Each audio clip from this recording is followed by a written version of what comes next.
So this video is to really give you some ideas for working with the flee response, and this isn't exhaustive at all. It's just a couple basic techniques and some pointers that I think are helpful for folks. One of the things that I'm going to talk about is actually this, just the option to really paddle our feet, run our feet in a chair. A lot of times we get kind of fixated on exercising in the United States. It's great, exercise is great, we know that, it's good for our health. But sometimes we are in these states, we're usually in these states when we're not exercising, or it's not time to go to the gym, or it's not time to go out for a run, or that's not practical for us. So we need somatic techniques to be able to reset our nervous system in the here and now in a quick, effective way, or in a relatively efficient way is kind of a better way of saying it. And so the difference between exercise, one of the differences between exercise and somatic work is that it's a different intention. So with exercise, we're usually thinking about the goal of, oh, I'm doing this for my health, or I'm going to build strength or flexibility. All of those are really great. But we can exercise a lot really mindlessly. We can go through the motions and not really be present. And that's the opposite of what we're doing with somatic work. So in somatic work, we're very, very present. We're actually feeling what's happening. We're very present for it. And in the context of working with overwhelming threat or perceived threat, it's that much more important that we're really, really present for what's happening. So when I give you this tool of paddling the feet, again, a flight response, just kind of as a quick review, is, it's a heightened state in the nervous system. It's a state where,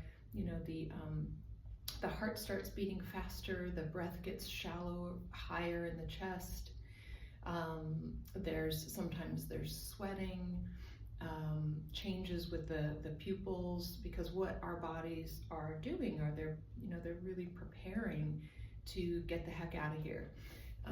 And so all of those changes are happening in the body. So what we want to do with the somatic work is to actually engage those natural systems through to completion, so that the brain gets the idea in the limbic system, the part of the brain that speaks in sensation and movement, and that will actually reset our brain and allow it to really understand, like, okay, I'm safe now, it's okay. And this is kind of a little bit of a tricky point sometimes, because I'm making these videos in response to an ongoing socio-political situation. And so, some people might say, well, how can my nervous system really relax when the threat isn't gone? Well, that's a really, really, really valid point. And this is why it's so important for us to be engaging in actions in our communities, in our society, in our governments that start changing circumstances for marginalized populations, because we do have all this scientific evidence now, for example, of health disparities that are directly caused by systemic oppression.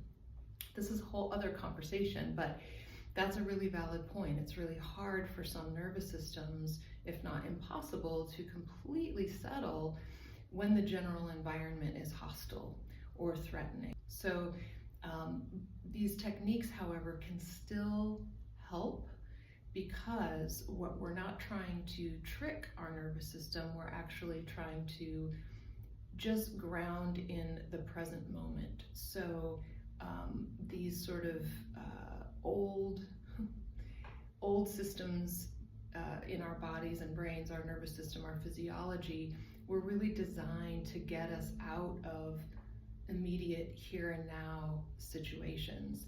They weren't meant to be going, they weren't meant to be going on and on and on and on. So oftentimes we can look around and see that, well, okay, for this moment, is there a direct threat. And, you know, sometimes there is, sometimes there isn't. For someone like me, oftentimes there isn't. I have that privilege. Even though in situations that I've been in where there has been a real threat, and certainly situations where other people with less privilege have been in, that there are sort of islands of safety. There are moments where we can actually come down and we can reset the nervous system in these ways. And that is linked to, these are all on a continuum. So it's not as though we're just completely calm and alert, you know, the optimal state of being, or we're in fight and flight and freeze. We're often somewhere in between.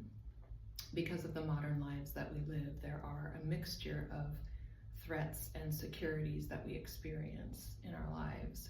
So there's some kind of, there's a continuum there. And these somatic practices make it possible for our brains to really kind of distinguish, okay, in this moment, I really am okay. This is a time when I can reset my nervous system. This is a time when I can kind of come down. And then when there is a threat, I can respond from a more resourced place.